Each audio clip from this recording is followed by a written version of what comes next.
Au nom du Père et du Fils et du Saint-Esprit. Amen. Seigneur, mon secours, en toi seul mon bonheur, ma vie repose entre tes mains. Seigneur, mon secours, en toi seul mon bonheur, ma vie repose entre tes mains. Évangile de Jésus-Christ selon Saint Jean.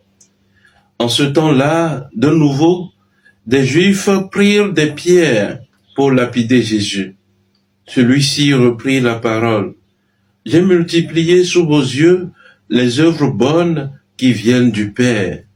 Pour laquelle de ces œuvres voulez-vous me lapider ?»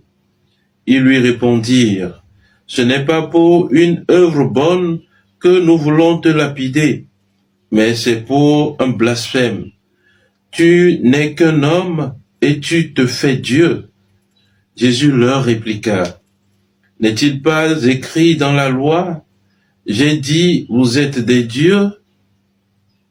Elle les appelle donc des dieux, ceux à qui la parole de Dieu s'adressait et l'écriture ne peut pas être abolie.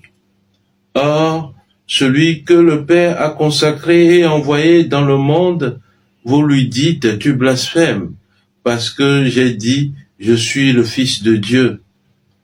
Si je ne fais pas les œuvres de mon Père, continuez à ne pas me croire. Mais si je les fais, même si vous ne me croyez pas, croyez les œuvres. Ainsi, vous reconnaîtrez, et de plus en plus, que le Père est en moi et moi dans le Père. Eux cherchaient de nouveau à l'arrêter, mais il échappa à leurs mains.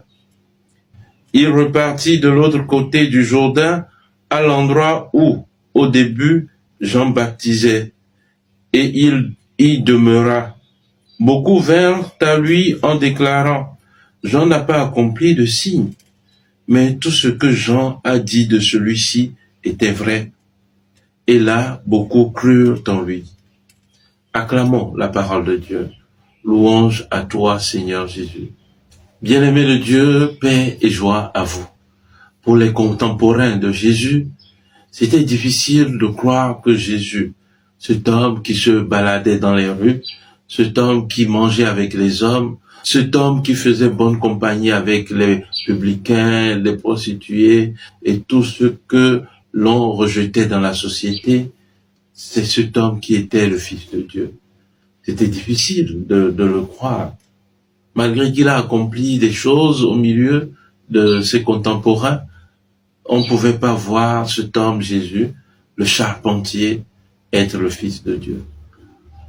Bien-aimés de Dieu, Dieu nous surprend bien souvent en empruntant des chemins que nous ignorons. Voilà, Jésus a vécu au milieu de ses contemporains pendant 33 années, mais jamais il n'a soupçonné qu'il était le Fils de Dieu. Il voulait même le lapider parce qu'il disait qu'il blasphémait. Bien-aimé de Dieu, Dieu est présent au milieu de notre histoire, au milieu de ton histoire aujourd'hui. Il donne toujours des signes de sa présence. Est-ce que nous sommes sensibles à ces signes? C'est la prière dans l'Esprit Saint qui nous permet d'être sensibles aux signes de Dieu au milieu de notre histoire. Le deuxième enseignement que nous tirons de cet évangile, c'est cette phrase que Jésus nous dit, même si vous ne me croyez pas, croyez quand même les œuvres. Oui, Dieu continue de produire des œuvres au milieu de nous. Il continue de créer, il continue de sauver, il continue de guérir. Mais beaucoup sont là fermés à la parole de Dieu. Beaucoup sont là fermés à l'action de Dieu dans leur vie. Les signes de Dieu, les miracles de Dieu qui s'accomplissent aujourd'hui encore au milieu de nous sont véritablement des enseignements pour nous, des lumières posées sur nos pas pour savoir que Dieu est là au milieu de notre temps. Alors, bien-aimé de Dieu, comme effort de ce jour, tu peux essayer de trouver un signe de Dieu pour t'accrocher à cela et croire véritablement que Dieu est à tes côtés. Que ce soit la vie qu'il te donne, que ce soit la vie de tes enfants, que ce soit la bonté, les grâces qu'il te donne, que ce soit même le pain quotidien que tu as, ce sont des signes de Dieu. Beaucoup sont là à ne pas avoir ce pain-là. Beaucoup sont là à ne pas avoir cette santé-là. Remercions Dieu pour les signes qu'il nous donne au quotidien. Le troisième enseignement que nous tirons de cet évangile, c'est dans la finale de l'évangile. Nous voyons que Jésus, lorsqu'on voulait l'arrêter, il a réussi quand même à passer au milieu d'eux et à s'en aller. Puis il est parti vers le Jourdain, là où Jean-Baptiste baptisait, et c'est là même que certaines foules l'ont rejoint. Et ces foules ont confirmé que tout ce que Jean avait dit de cet homme est quand même vrai. Et elles ont cru dans lui. Si certains, au début de l'évangile, ne croyaient pas en Jésus, il y a quand même un bon nombre qui continue de croire en ce qu'il disait. Aujourd'hui, telle est la situation dans le monde. Si d'autres ne croient pas en Dieu, il y a encore des chrétiens qui acceptent de donner leur vie pour le Christ. Et ça, nous devons rendre gloire à cela. Bientôt Pâques, beaucoup de chrétiens vont encore recevoir les sacrements et donner leur vie à Jésus.